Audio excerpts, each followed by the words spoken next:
இந்த நாளே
தினத்தின் மண் ஆண்டவரே எங்களோடு கூட ஆண்டவர் மீது உருவாடுறதுக்காக நன்றி செலுத்துகிறோம் ஆண்டவரே.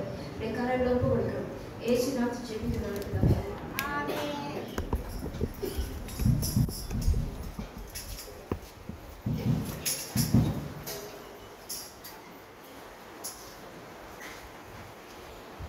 நம்மளோட பிதாவும் கடவுளும் ஆண்டவராகிய இயேசு கிறிஸ்துவினாலும் உங்களுக்கு கிருபையும் சமாதானம் உண்டாவதாக. கிறிஸ்துவினாலே ஆண்டவரை மீண்டும் ஒரு வாரம் நம்மளை அழைத்து அவரை துதித்து அவரை ஆராதிக்க கொடுத்ததுக்காக நம்ம நன்றி சொல்ல கடமைப்பட்டிருக்கிறோம். இந்த காலை வேளையிலே விசேஷமாக நம்ம மத்தியிலே ஜெசிகாவோட பெரியப்பா ஜீவ மோகன், சகோதரர் ஜீவ மோகன் கரங்களை தட்டி உரைப்போம். ஜெசிகாவோட அம்மாவோட வந்திருக்கிறாங்க. அவங்களுக்கும் கரங்களை தட்டி நன்றி சொல்லுவோம்.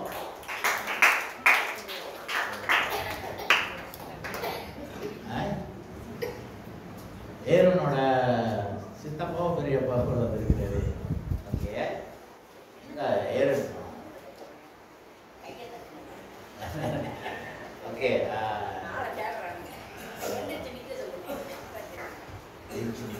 எங்க அண்ணனோட பேத்தி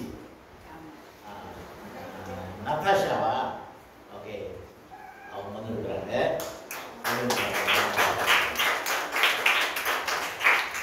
கிறிஸ்துவிலே ஆண்டவர் நல்லவராக இருக்கிறார்.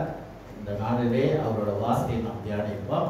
ஆண்டவர் இன்றைக்கும் நம்மளுக்கு அருமையாக வார்த்தையை நம்மளுக்கு கொடுத்து ஆசீர்வதித்திருக்கிறார். அந்த ஆண்டவருக்கு நாம் நன்றி சொல்லுகிறோம். இன்றைக்கு நாம் அது சொன்ன பிரகாரம் திருத்துக்கு பின்பு எத்தனாவது ஞாயிறு? இன்னைக்கு 18வது ஞாயிறு. சரிங்களா? கணக்கு வச்சுக்கிட்டே வாங்க. நீங்கள் ஒரு சீக்கிரத்தில் நம்ம கிறிஸ்துமஸ்க்குள்ள வந்துடுவோம். சரிங்களா? இன்றைக்கு பிரசங்கத்தின் தலைப்பு பரலோகத்தின் வழி, the way to God's kingdom, perjalanan ke pemerintahan Tuhan.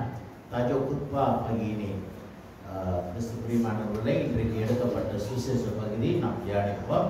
ஆண்டவராகிய இயேசு குறித்து இங்க பேசப்பட்டிருக்குது. யோவான் 7:17-18. ஆண்டவர் இயேசு ஒரு விருந்து மத்தியிலே திடீர்னு காணா போயிடுறாரு. சரிங்களா? காணாம போயிட்டு பார்த்தாக்கா அவர் திருச்சபையில போதித்து கொண்டிருக்கிறார். இஸ் டீச்சிங், பிரசங்கம் பண்ணிட்டு இருக்கிறார் திருச்சபையில. அங்க யூத மக்கள் அவரோட பிரசங்கத்தை கேட்டு மிக ஆச்சரியப்பட்டார்கள். Jadi apa yang kita dapat di sini dalam pertengahan, oke ya, mana tadi 7:14 kan?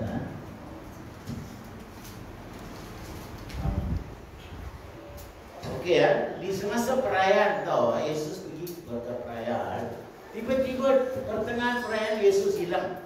Dia didapati dalam gereja. Dia tengah bagi ucapan, preaching, ceramah. Jadi orang Yahudi dengar itu dia terkejut. Dengar ucapan dia. Macam mana dia ini boleh pandai bercakap? Masih mat kita dengar. வசனம் 14 வசனம் 7:14. பாதி பண்டிகையா இருக்குது. பண்டிகை நடந்து கொண்டிருக்கு. பாதியில இயேசு தேவாலயத்துக்குள்ள போய் உபதேசம் பண்ணிட்டு இருக்கிறாங்க. சரி, அப்புறம் அப்போது யூதர்கள் அங்க அந்த சர்ச்சில் யூதர்கள் இருக்கிறாங்க, கேட்டுக்கிட்டு இருக்கிறாங்க. அவரோட பிரசங்கத்தை, உபதேசத்தை கேட்டுக்கொண்டு இருக்கும்போது இவர் படிக்காதவர். அவங்களுக்கு தெரியும் இயேசு கிறிஸ்து ஒரு தச்சன் மகன். He is a son of a carpenter. Yesus Kristus adalah anak kepada tukang kayu. Jadi Yesus sekarang dia tak berapa pelajaran tentang undang-undang Mose. Dia tak pergi sekolah belajar, tapi dia dah tahu dia itu anak kepada tukang kayu. Tetapi dia pandai memberi ceramah mengenai undang-undang Tuhan. Panima. Iவர் கல்லாது, dia bukan berpelajaran, tetapi வேத எழுத்துக்களை எப்படி அறிந்திருக்கிறார் Bagaimana dia itu begitu pandai beri ucapan, mengajar mengenai Bible ini. Jadi orang Yahudi terkejut. Mana dia dapat ilmu ini? எங்க அவருக்கு இந்த ஞானம் கிடைத்தது? இவரு பண்ணி போனது. நாங்கெல்லாம் பாருங்க ஒரு 3 வருஷமாக படித்தோம் பைபிள் காலேஜில். எஸ்டிஎம் பாஸ்டருக்கு படிச்சுட்டு வராங்கன்னா நம்மளுக்கு எஸ்டிஎம் இருக்குது ஸ்கூலு, பாஸ்டர் ஸ்கூலு. அந்த ஸ்கூலில் அவங்க 3 to 5 வருஷம் படித்தாகும். Mereka kena belajar di STM mengenai Bible ni, ajaran-ajaran Tuhan ni di STM sekurang-kurangnya 5 tahun. Tapi Yesus tak pernah pergi ke sekolah belajar mengenai Bible ini semua. Tetapi macam mana dia itu pandai bagi mengajar dalam church ini? Mana dia dapat ilmu ini? Jadi orang Yahudi terkejut dengan ucapan pengajaran Yesus Kristus. தொடர்ந்து இயேசு அவர்களுக்கு பிரதியுத்தரமாக என் உபதேசம் என்னுடையதாய் இராமல். Jadi Yesus kata, apa ku ajarkan bukannya ajaranku, tetapi ajaran dia yang mengutusku. என்னை அனுப்பினருடையதாய் இருக்கிறது. நான் பிரசங்கம் பண்றது, நான் சொல்லி கொடுக்கிறது என்னோட இல்ல. என்னை யார் இந்த பூமிக்கு அனுப்பினாரோ அவரு கொடுத்த உபதேசம், அவரு கொடுத்த ஞானம். புரியுதா? ஆக ஆண்டவர் இதானவர் இயேசு குமாரனாக பூமிக்கு வந்து, அப்ப ஆண்டவரே குமாரன் இயேசுக்கு அந்த ஞானத்தை கொடுத்திருக்கிறார். ஆக நான் சொல்லி கொடுக்கிறது உங்களுக்கு எல்லாமே தேவனால வந்த வார்த்தைகள், என்னோட வார்த்தைகள். இன்றைக்கு நான் உங்களுக்கு உபதேசம் பண்றேனாக்கா இந்த பைபிள் இருந்து எடுத்து சொல்லி கொடுக்குற வார்த்தை தான் உங்களுக்கு. இதையெல்லாம் தேவனிடத்தில் இருந்து ஆவியானவர் மூலியமாக கொடுக்கப்பட்ட ஆண்டவரோட வார்த்தை. அந்த வார்த்தையை ஆண்டவர், என்னோட வார்த்தை இல்லை, என்னோட ஞானத்தின் பிரகாரம் நான் உங்களுக்கு சொல்லி கொடுத்தேன். வேதம் என்ன சொல்லுதோ அதுதான் உங்களுக்கு நான் சொல்லி கொடுக்கிறேன். வேத வசனம் வசனமாக உங்களுக்கு நான் போதித்து கொண்டிருக்கிறேன். தொடர்ந்து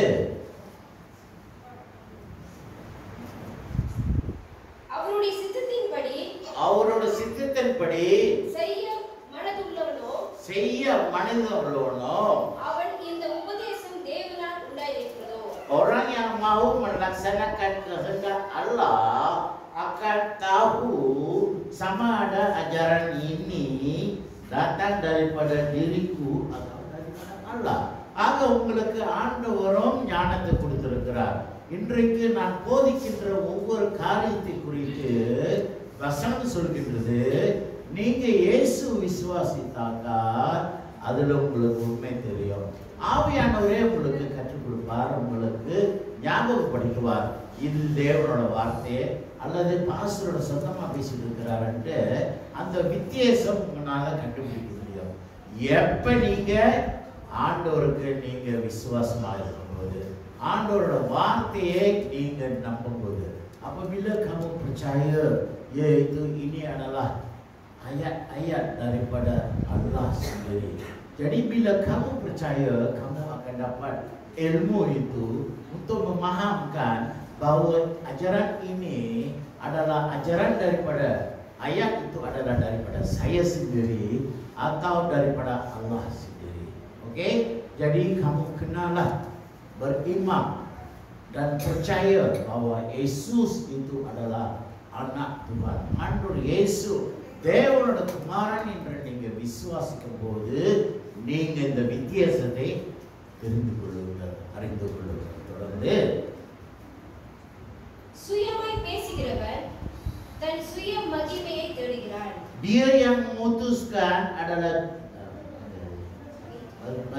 seseorang yang bercakap atas namanya sendiri mencari kemuliaan bagi dirinya. ஆக அவன் சொந்தமா பேசினாக்கா அவன் தன்னையே உரித்துக்கிறான். dia cuma menaikkan nama dia. Kalau saya cakap apa yang saya tahu dengan ilmu saya, bukan ilmu Tuhan, dengan ayat ajaran apa yang saya ada saya cakap, maknanya saya ini memuji diri saya sendiri. Kalau saya berpandu kepada ajaran di melalui Bible ini, apa kita cakap, saya cakap, itu bermaknanya Tuhan sendiri yang menyatakan. அவர்தான் பேசுறாரு. நான் வேதத்தின் பிரகாரம் பிரசங்கம் பண்ணும்போது, வேதத்தின் பிரகாரம் உங்களுக்கு நான் சொல்லிக் கொடுக்கும்போது, அது தேவனால பரிசுத்த ஆவியானவரால வெளிப்படுத்துற காரியமாக இருக்கும். புரியுதுங்களா? ஆக நீங்க ஆண்டவரை விசுவாசிக்கும் போது, ஆண்டவருக்கு உண்மையா இருக்கும்போது, வேத வசனம் வசனமாக நீங்க வாசித்து நீங்க தியானம் பண்ணும்போது, ஆவியானவர் உங்களோட பேசுவார். ஆவியானவர் உங்களோட இடப்படுவார். ஆவியானவர் எல்லா சமயத்திலும் எல்லா காரியத்திலும் உங்களை நடத்துவார். ஏன்னா நீங்க வசனத்தை வசனமாக விசுவாசிக்கிறீங்க, வேதத்தை விசுவாசிக்கிறீங்க. நான் சொல்றது பிரகாரம் நீங்க என் பேச்சு கேட்டுக்கிட்டீங்க, ஆடிட்டு இருக்காங்க. வசனம் என்ன சொல்லுதோ அது பிரகாரம் நான் ஒன்று சொன்னேனாக்கா நீங்களும் ஆராய்ந்து பார்க்கணும். இந்த வசனம் பாஸ்டர் சொன்னாரு, அது பைபிள் இருக்குதா, இது ஆண்டவர் சொன்ன வார்த்தையான்ட்டு நீங்களும் பைபிள் வாசித்து தியானம் பண்ணணும். Don't totally you accept what I say. புரியுதுங்களா? பந்து வந்து ஸ்கொயரா இருக்குதுன்னு சொன்னாக்கா, ஆமா சார் ஸ்கொயரா இருக்குது, நீங்களும் நம்பிடாது. அப்ப நீங்க உண்மையிலே பந்து எடுத்து பார்க்கணும். இல்லையே இந்த ரவுண்டால இருக்குது, ஏன் பாஸ்டர் அது ஸ்கொயரா இருக்குதுன்றாரு? கோழிக்கு நான் 3 கால் இருக்குதுன்றார். ஆனா நீங்க போய் பார்க்கும்போது கோழி என்ன 2 கால் தான் இருக்குது. நம்பிடாதுங்க. பாஸ்டர் சொன்னது உண்மையா இருக்கும். அவர் சொன்னா 3 காலுன்னா 3 காலு தான் அப்படின்ட்டு நீங்க நம்பாதீங்க. நீங்க ஆராய்ந்து பார்க்கணும். அதுதான் வார்த்தை சொல்லுது. வசனத்தையும் நீங்களும் வாசிக்கணும், நீங்களும் தியானிக்கணும். You have to read. Kamu kena baca ayat-ayat Allah ini dalam kitab. Jangan percaya apa saya mengajar. Kadang-kadang saya mungkin menipukan.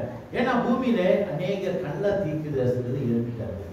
Ramai orang menjadi guru palsu yang menipu dalam dunia ini. Jadi jangan kamu 100% percaya semua ajaran mereka. Bacalah Bible. Tengok betul ke Bible cakap macam itu? Betul ke Yesus itu cakap begitu? Jangan kamu dengar semua. Faham Ezra? Jadi apa yang saya cakap di sini, kalau saya cakap ayam itu ada 3 kaki, jangan kamu percaya Elkana. Ya ke pastor? 3 kaki ke?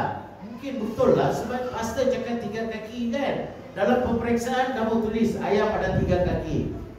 Boleh, kamu sedang belajar. Kamu kena tengok sendiri.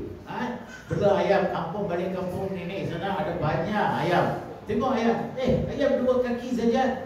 Pasal cakap 3 kaki. Jadi jangan kamu percaya segalanya. Kamu kena kaji, kamu kena belajar Bible. Apa saya mengajar, baca. Itu pasal saya cakap baca Bible. Jangan saja dengar cakap. Kau malas nak baca. நீங்க பைபிளே எடுக்கிறது இல்ல. அந்த நேரத்துல போனாக்கா pastor தான் போதிக்கிறாரு, அது கேட்டா போதும். அப்படியா? நீங்களும் வாசிக்கணும். உங்களுக்கு பொறுப்பு உண்டு. ஆவியானவர் உங்களையோ அதுதான் நீங்க தியானம் பண்ணி அது ஆராய்ச்சி பார்க்கணும். வசனம் வசனமாக போதிக்கணும். அது ஆண்டவர் எனக்கு கொடுத்த கட்டளை. தப்பாக நான் போதிச்சனாக்கா தண்டனை எனக்கு தான் டபுள். உங்களுக்கு 1 அடினாக்கா எனக்கு 5 அடி விடும். ஏன்னா நான் தப்பாக போதித்து உடைய தப்பான வழிக்கு நான் கொண்டு போகிறேன். புரியுதுங்களா? ஆக ரொம்ப முக்கியமாக நீங்க கவனிக்கிறீங்க. தொடர்ந்து தன்னை அனுப்பினார். அப்ப இயேசு பிதா அனுப்பினார். அவரையே மகிமையை தேடுகிறவன் எவனோ உண்மை உள்ளவனாய் இருக்கிறான், அவனிடத்தில் அநீதி இல்லை. Jadi kamu percaya kepada Dia yang menghantar. Pada ayat berapa tu? 18. Okey, seseorang yang bercakap atas namanya sendiri mencari kemuliaan bagi dirinya. Sebaliknya, seseorang yang mencari kemuliaan bagi Dia yang mengutusnya adalah jujur dan bersih daripada segala pemalsuan. Apa mau பொய்யன் அல்ல. நீ இயேசுவை விசுவாசிக்க வேண்டும். இயேசு அவர்தான் தேவகுமாரன். இயேசுதான் என்னோட பரலோகத்தின் வழி. எப்போது நான் சொல்றேன், நீங்க பரலோகத்துக்கு போக வேண்டும்னாக்கா ஆண்டவராக இயேசுவை நீங்க விசுவாசிக்கணும், இயேசுவை நீங்க நம்பணும், இயேசுவை நீங்க ஏற்றுக்கொள்ள வேண்டும். ஏன்னா ஆண்டவர் சொல்றார், நானே வழியும் சத்தியமும் ஜீவனமாய் இருக்கிறேன். ஆக அந்த பரலோகத்தின் வாசல் ஆண்டவராகிய இயேசு Kristu. Jadi kamu percayalah bahwa Yesus adalah anak Tuhan dan Yesus adalah Tuhan kepada kita. Kerana tanpa Yesus kita tak boleh masuk dalam syurga. Kerana Yesus adalah pintu kepada syurga. Kepada siapa yang percaya bahwa Yesus adalah Tuhan dan Yesus adalah penyelamat saya, dia boleh masuk dalam syurga. Haleluya. வருந்தவசமா பிரிச்சார். அது கிறிஸ்து பிரிவுகளை இன்றைக்கு வசனத்தில் நாம் அதிகமாக தியானம் பண்ணும்போது யோசிக்கும் போது இன்றைக்கு பரலோகத்தின் வழி ஆண்டவராகிய இயேசு கிறிஸ்து. ஆக தேவனுக்கு மகிமையாக நாம் தெரிந்து கொள்ள வேண்டும். இன்றைக்கு வசனத்துல ஆண்டவர் அந்த யூதர்களே இயேசுவோட பிரசங்கத்தை கேட்டு ஆச்சரியப்பட்டார்கள். அப்ப ஆண்டவர் இயேசு தேவகுமாரன், இது அடையாளம். யாராலும் சும்மா படிக்காம பேச முடியாது. ஆண்டவரே அவரோட இருக்கும்போது அவர் பேசுகிறார். ஆக இந்த ஆண்டவர் இயேசு தான் அந்த பரலோகத்தின் வாசல். அவர் தான் தேவன். அது நீங்க நம்பணும். அவர் ரெண்டாவது மனுஷனோ மூணாவது மனுஷனோ இல்லை. அவர் தான் நம் ஆண்டவர், அவர் தான் நம் ரட்சகர். அவரை விசுவாசிக்கும் போதுதான் நீங்க பரலோகத்துக்குள்ள வாசலாக போக முடியும். ஆக அவரோட மகிமைக்காக நீங்க எப்போதும் சாட்சியாக இருக்க வேண்டும். ஒரு உதாரணத்தை நான் சொல்றேன். பரலோகம் பரலோகம் என்றால் இன்னும் கிளியரா உங்களுக்கு தெரிஞ்சுக்கிறது. Kamu kenal dengan jelas apa bermaksudnya pemerintahan. Itu Matius 44 dengan 40. Dia ada dua cerita tahu. Untuk kamu paham apa sebenarnya pemerintahan Tuhan itu, apa sebenarnya surga. பரலோகம்னா என்ன? ஏன் பரலோகத்தை அவ்வளவு முக்கியத்தை நம்ம கொடுக்கிறோம்? ஏன்னா நம்மளோட நித்திய வாழ்வு பரலோகம் தான். இந்த பூமியை விட்டு நம்ம மறைத்துட்டு பிறகு நம்ம போறது பரலோகம் தான். இந்த பூமியில் இது நிரந்தரமான இடம் நம்மளுக்கு இல்லை.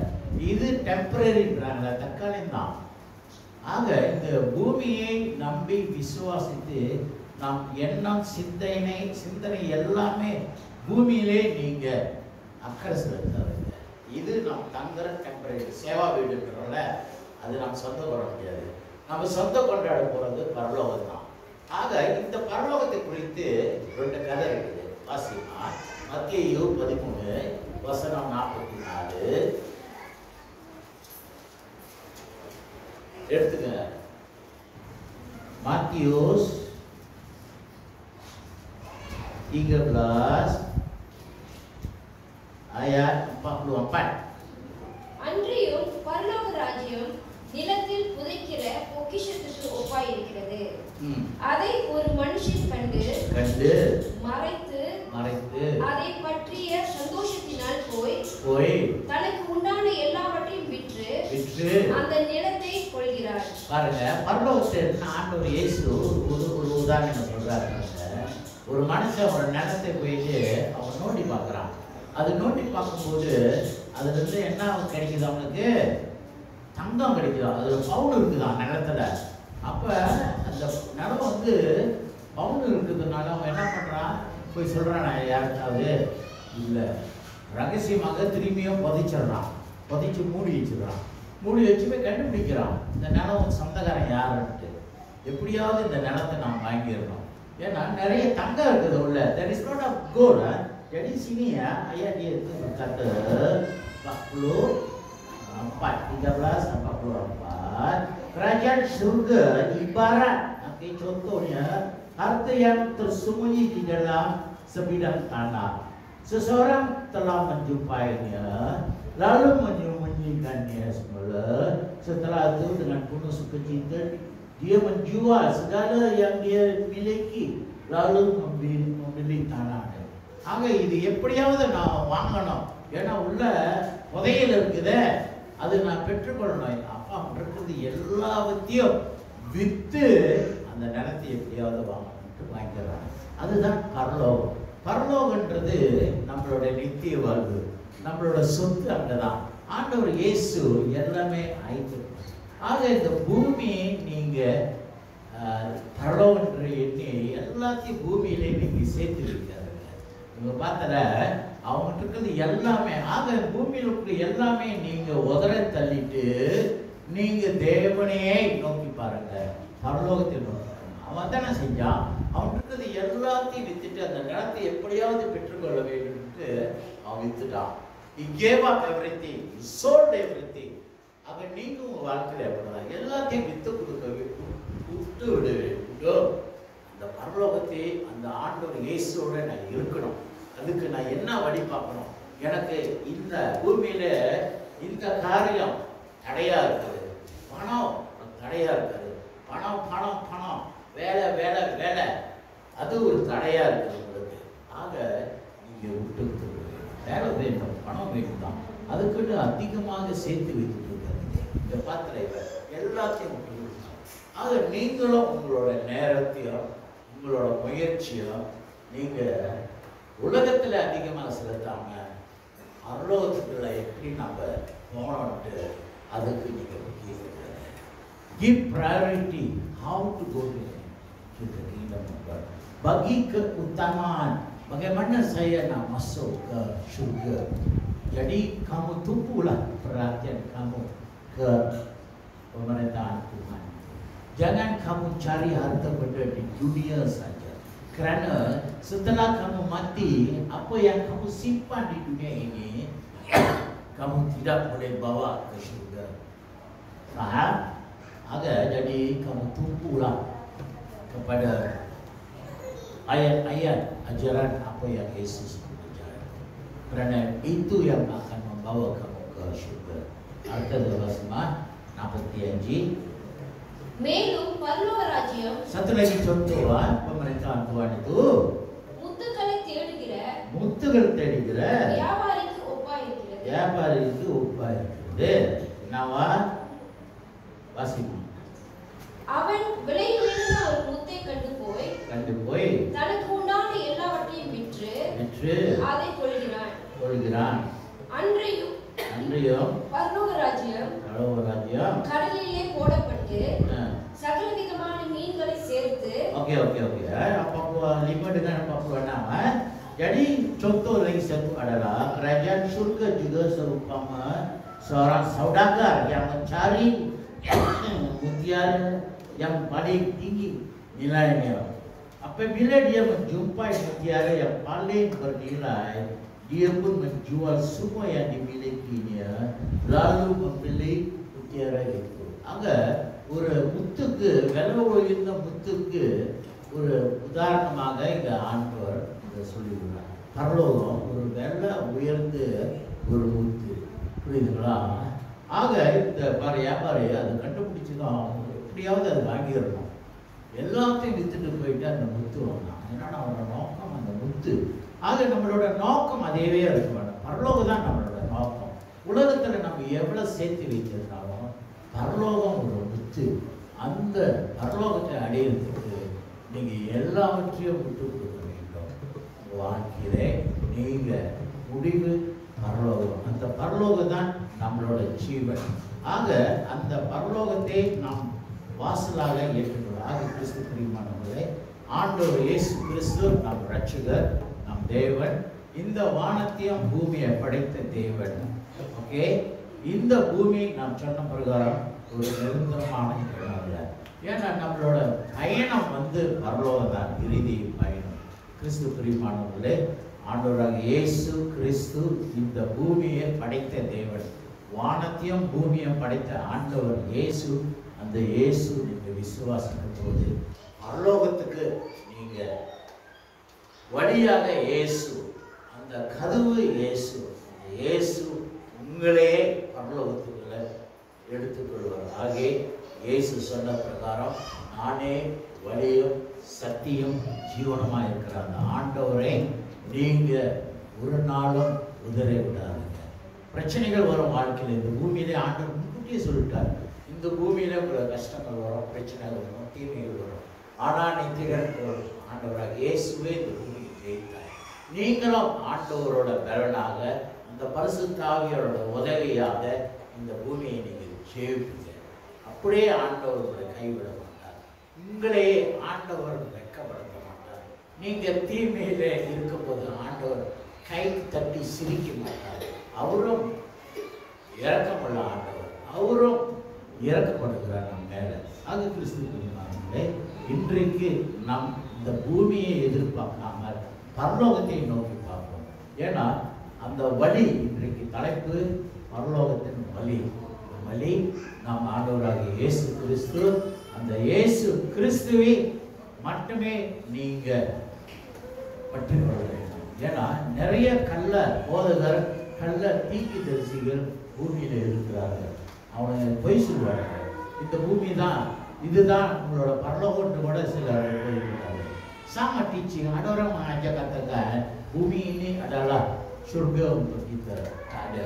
Jangan kamu kena ditipu yang Indonesia. Sudah, itu dia ada. Ya, ada time berada. Jadi அந்த கள்ள போதர்களை நம்பி நீங்க போயிடாது. Jangan kamu ikut cikgu-cikgu yang palsu, guru-guru yang palsu ini, kerana mereka akan bawa kamu ke neraka. Yang akan bawa kamu masuk ke syurga adalah Yesus Kristus. Percayalah kepada Yesus.